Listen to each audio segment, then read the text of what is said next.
Now, if we have a container of fluid, then the weight of a certain chunk of fluid is going to be supported by the layer beneath it. Similarly, with solids, say the weight of the top two books here is supported by this math book. So this supports the upper books, just as this layer here, it supports the fluid above it. That means there's a certain amount of weight pushing down on this layer of fluid, and that is what pressurizes it. Now, in a sense then, in this sense anyway, fluids and solids are the same. What's different though is that in addition to pushing up and pushing down, which this layer does and which solids do as well, the fluid also pushes in all directions, so it also pushes on the walls of the container. So we say the fluid transmits the force in all directions. Now, if we consider two bits of fluid, one twice the area of the other, then the larger fluid bit is clearly going to be supporting more fluid volume and more fluid weight. So with twice the area, it's also supporting twice the weight. And if this is area A, then it's supporting weight F. So while the amount of force on this bit is different, if we construct the ratio of force to area, we see that it's the same for both of those bits. And consequently, it'll actually be the same for those two bits because they're at the same depth. Any bit at that depth will have the same ratio of force to area. This ratio is, of course, the pressure. So every bit of fluid here is under pressure. It's the same pressure, equal pressure at equal. Okay, so pressure is a force distributed over an area then. That means dimensionally that its units are newtons of force per square meter of area. And a newton per square meter is given a name. It's a Pascal, named after the French chemist Pascal. So PA is Pascal, and it's the unit of pressure. That's our definition. And there's a number of units that we can use for measuring pressure. Let's talk about that next. Depth. Now, there's many units of pressure. For instance, there's atmospheres, and the conversion factors are all given in terms of standard pressure, the pressure on the surface of the Earth. You may know from your chemistry classes that atmospheric pressure is 101.325 kilopascals, or 101.325 pascals. Now, a pascal is a Newton per square meter. In other units, millimeters of mercury, it's 760 millimeters of mercury, or as it's sometimes written, torr, named after Torricelli. And then it's 14.7 psi. What's a psi? It's a pound per square inch. So that's atmospheric pressure. And all those conversion factors are given to you on your formula and data page. Now, that's a fair amount of pressure.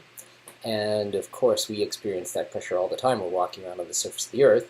If we look at a human being from above, then there's a certain amount of atmosphere there, and therefore a certain amount of pressure acting downwards on us. From the top view, we've got shoulders, we've got heads, so there's a certain amount of surface area. Let's say that surface area is 800 square centimeters. And the pressure, we know, is atmospheric. That's 101.325 pascals, or newtons per square meter. How much weight, how much force is there pushing down on us? We want to find the force. So our starting point is the definition. Pressure is force over area. So if we solve for force just by cross-multiplying, it'll be the product of pressure and area. The pressure is 101,325 newtons per square meter. We see that area needs to be converted to square meters. So we'll do that using a ratio. We want to convert from centimeters to meters, so we'll cancel centimeters by putting it below and convert to meters by putting meters there. Now, 1 meter is 100 centimeters. This is called a unitary ratio because the top 1 meter equals the bottom 100 centimeters. Now, because this is centimeters squared, we actually have to multiply by that ratio twice, or essentially divide twice by 100. So you divide by 100, you get 8, you divide by 100 again, and you get 0.08 square meters of area. So it's important that we can do those unit conversions with complete precision and speed, or sorry, with accuracy and speed. Okay, so we put in that area, 0.08 square meters, and then we multiply that through, and let's see, let me work that out here. So it's 101,325 times 0.08, it's 8106. 8106, and dimensionally square meters cancel, so that's newtons. So that's the weight that you're carrying around. The weight of air that you're carrying around on your shoulders, 8,000 newtons. That's equivalent to about 800 kilograms. That seems like quite a lot, and we're sort of blissfully unaware of it. But why does that big force of air pressure, which is pushing on our shoulders and also pushing, on our chest and on our legs and on our arms, why does it not crush us? Well, there's a fair amount of pressure on the outside. You can pause the video and think about that for a moment. Okay, the reason why that force of air pressure does not crush us is, of course, two reasons. First of all, skin has strength, so it could resist a certain amount of pressure. Secondly, it's that we have an internal pressure. Because we, say for instance, breathe in oxygen, and the oxygen dissolves in our blood and is carried on out of our body to all our cells. All of our cells have an internal pressurization. We've got dissolved gases in our bloodstream, in our cells, in all of our body fluids. Our eyes are pressurized. Our heart pressurizes our blood. The internal pressure is very, very close to atmospheric pressure. And as a result, the large atmospheric pressure on the outside doesn't affect us, okay? Because our internal pressure is, in many cases, a little bit greater, but certainly approximately equal to atmospheric pressure on the outside. And that's why we're not crushed by it. So what are some examples of some pressures in the human body? Well, in your joints, you can have hundreds, even thousands of pounds of force over very small square number of inches. So this is about 250 psi.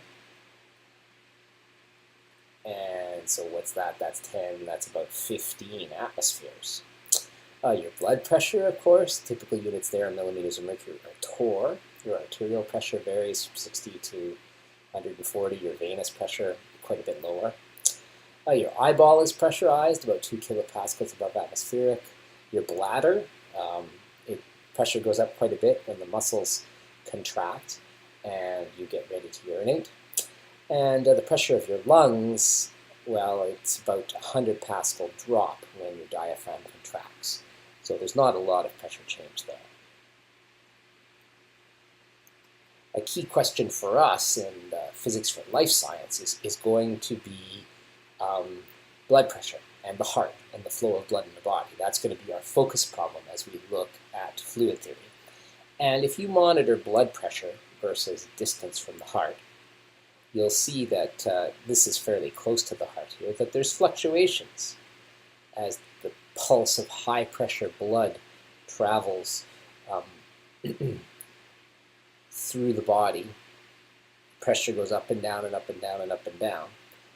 And that variation tends to get smaller as you get further from the heart, and eventually it dies out. So right around here in the capillaries, so this is the arteries, so those fluctuations in pressure as the pulses of pressure travel through.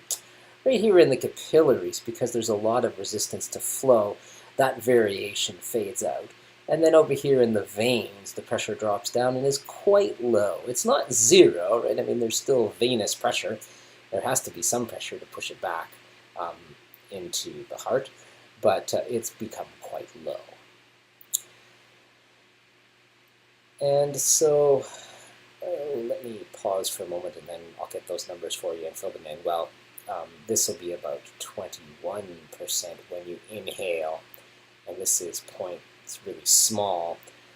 This is about 5% carbon dioxide when you exhale. This is about 16%. I'll have to look up this percentage, but it's like 0.01 or something like that. Oh, there we go. So 0.039. Oh, yes, that's right, of course. Because, of course, that is the well-known number that I should know because I teach environmental physics. So about 0.04% carbon dioxide. So the air that you breathe in has very little carbon dioxide. The air that you breathe out, the amount of carbon dioxide's gone up quite a bit. Okay, so that is the pressure ratio and its application to some interesting biological physics questions. Now we said earlier that the fluid, say at this level right here, is pressurized by the weight of the fluid above it. It makes sense then that if you go deeper, there's more weight and therefore more pressure. Let's derive a relationship between depth and pressure. Let's consider a container with an area A, and let's find the volume of fluid that we have here. Well, a volume is a base area times a height.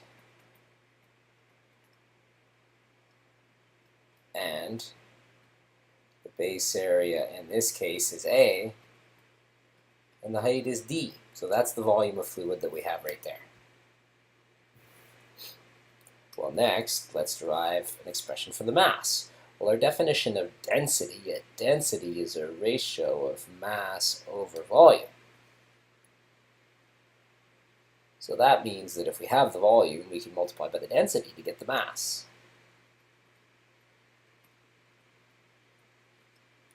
Now, of course, the volume, we just had an expression for that on the line above. It was the base area times the depth d. So that's the mass of fluid above that point. And then if we want weight, well, we know weight is mg. So multiplying this by g, you get rho a d g. But of course, the base area times the depth is, sorry, I just had a spasm there for a second. So that's the weight, and what we want is the pressure ratio. We know a pressure is a ratio of force to area, and so we're finding the force pushing down on any bit of fluid at this point. Well, that's going to be the weight above it, and the weight above it is this. So we're going to have rho a dg, that's the expression we just got for weight, dividing by the cross-sectional area A. It cancels, and we get rho g d, rearranging those two letters. But of course, that's just the weight of the water. We do need to consider as well the weight of the atmosphere. So there's the weight of the atmosphere pushing on the top of this container, and then the weight of the water.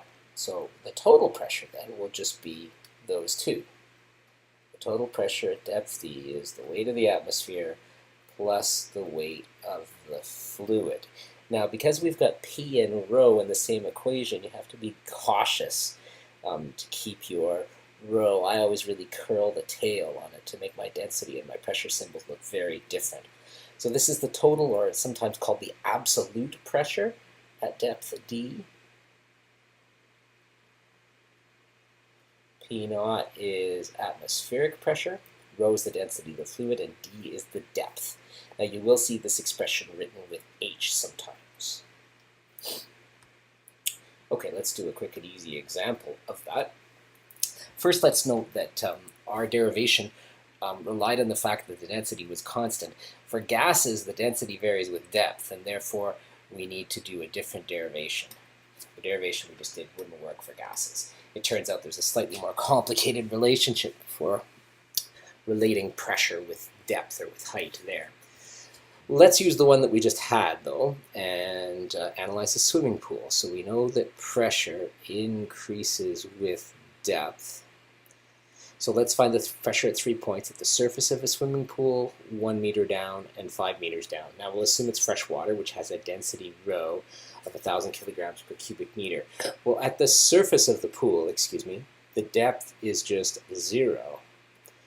So the pressure is just P naught plus rho times G times 0. It's just atmospheric. It's just the 101325 pascals. At a depth of 1 meter,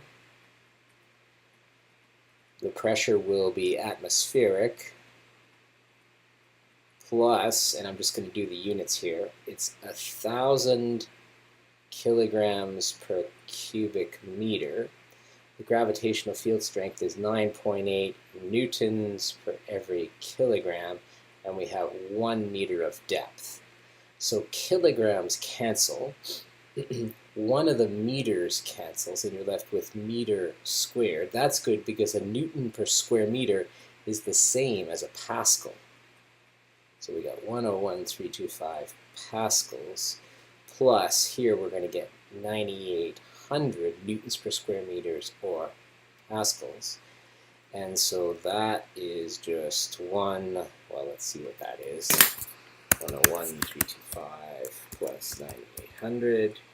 It's 111125. 1125 pascals. And the last problem says at 5 meters of depth, with the depth is 5. Well, what happens here is, okay, we did the units once. I'm going to drop them now. There's the density of water, gravitational field strength, and the depth of 5 meters. This works out to be 49,000, which is getting up to about half of an atmosphere.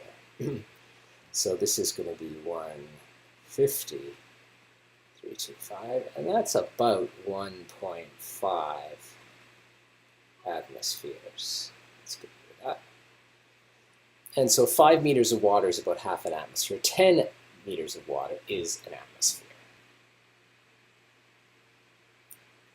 Now, as you'll see in a slide you're about to watch, this relationship can also be written as this, where P2 and P1 are just the pressures at 2 points in the fluid. P2 will be at the lower point, and P1 will be the higher point, and then H is the distance in between them. So it's sometimes written in that way. Now, another thing for you to think about as you watch an upcoming slide is, what is it that actually makes the fluid rise in the straw? Why does it go up like that? And if we were to have Superman totally suck all of the air out of the straw, so that up at the top of the straw you've essentially got a vacuum, you've got no molecules up here, then how long a straw, how high could that be for Superman? So here's our open glass down here, full of fluid. And then here's our straw sticking into that fluid down here. How long could that straw be? Okay, a couple of questions for you to think about. We'll discuss those, take those up in class. Now, speaking of straws and suction, it turns out that we can use our previous relationship to describe suction. The only thing is, the distance above the open surface isn't really a depth anymore. It's kind of like a height, I guess. We'll make sure to use a negative number there. So that means the pressure is actually dropping here. That makes sense, of course, because we know we need to drop the pressure in here to suck it up in the straw. So let's imagine we can suck a liquid up 3 meters, in this case it's Coke. What pressure is required here to do that? So we've got atmospheric pressure here on the open surface. That means by Pascal's principle, right here will also be atmospheric pressure. And so how does the pressure correspond with height? Well, we use this relationship here, previously derived, rho g d. This is going to be a negative number, though. So we've got 101,325, the atmospheric pressure. And then the density of the fluid is given as 1115. Gravity field's 9.80, 9.81. And then the depth, -3. And then the negative is because we're above the open surface, not below the open surface. Or you can just say it's negative since because of suction.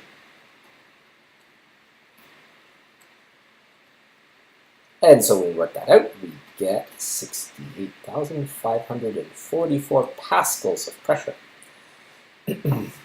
So there's a drop there of some 32,000 pascals. That's how much it needs to drop by in order to lift the fluid up 3 meters high. Okay, so our previous relationship works for suction as well. The pressure will be less than atmospheric in order for the fluid to rise, and the depth d is a -9.